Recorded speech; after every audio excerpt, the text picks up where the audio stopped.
બે બાબતો તરફ આપનું ધ્યાન દોરવું છે. આજે આમ ગુજરાતી, જે મધ્યમ વર્ગનો ગુજરાતી છે, એમને નગર કે મોટા શહેરમાં ઘરનું ઘર એ માત્ર સ્વપ્ન જ રહે એવી પરિસ્થિતિનું નિર્માણ થયું છે.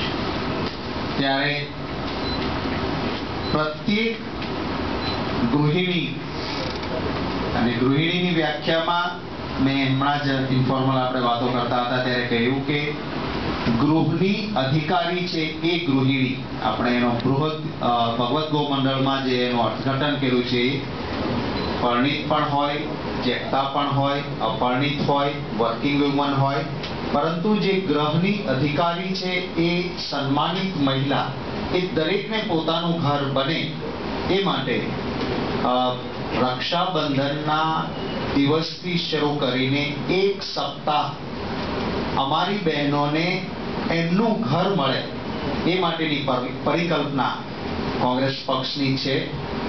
મહિલા કોંગ્રેસના માધ્યમથી રક્ષાબંધનના દિવસે સાંજે એક ટોકન આ ફોર્મની વહેંચણી કરીશું.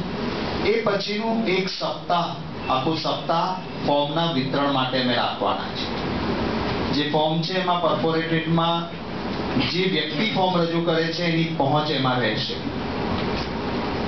ખૂબ ગંભીરતા સાથે આ વ્યવસાય સાથે જોડાયેલા બિલ્ડરો, નાણાં વિભાગના નિવૃત્ત અધિકારીઓ, જમીનના વેપાર સાથે જોડાયેલા વ્યક્તિઓ, થોડા સમાજના શ્રેષ્ઠીઓ, આ બધાએ લગભગ 2.5 મહિના સુધી અનેક બાબતોના મુદ્દાઓને ચકાસીને સંપૂર્ણ ગંભીરતા સાથે, કોઈ ચૂંટણીલક્ષી વચન નહીં, સત્તામાં આવીએ તો એને પરિણામ સ્વરૂપે બરાબર અમલમાં કેમ મૂકી શકાય એને ધ્યાને લીધા પછી પહેલા વર્ષે 3 લાખ મકાનો નગરપાલિકાઓ અને મહાનગરપાલિકાઓમાં, બીજા ગ્રામ્ય વિસ્તારમાં અપાતા હોય છે એની યોજના અમે જુદી વાત કરવાના છે. ચૂંટણી ઢંઢેરામાં પણ ડિટેલિંગ કરવાના છે. જે મહારાષ્ટ્ર સરકારે સ્લમ માટેની નીતિ કરી છે એને કેમ ગુજરાતમાં લાગુ પડાય આવશે, પરંતુ આ મિડલ અને અપર મિડલ ક્લાસ એમના માટેની આ વાત છે. એમાં 3 કેટેગરી છે. એક ઓછી આવકવાળા માટે ની સ્કીમ, એ સ્કીમ છે એમાં 1 રૂમ વાળો ફ્લેટ આપવાની વાત છે.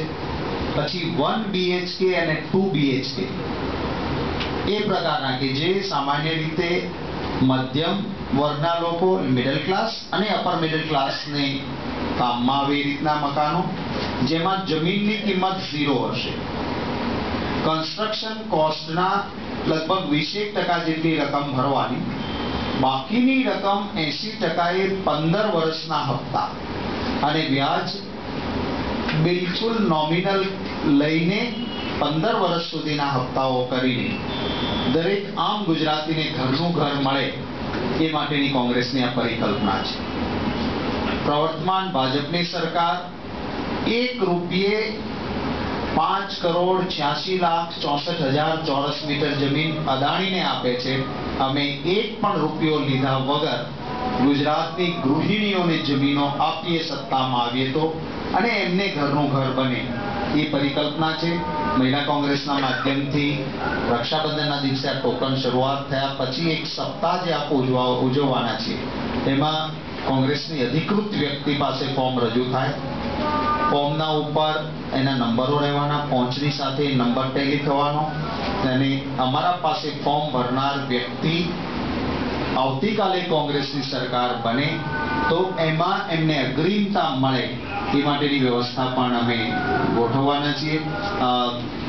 માત્ર નકારાત્મક વાત સાથે નહીં, કોંગ્રેસ 2012નો એક દ્રષ્ટિકોણ લઈને અમારો અભિગમ આમ ગુજરાત માટેનો શું છે એની સકારાત્મક વાતના બીજા મુદ્દા તરીકે આપની પાસે આ વાત રજૂ કરી છે.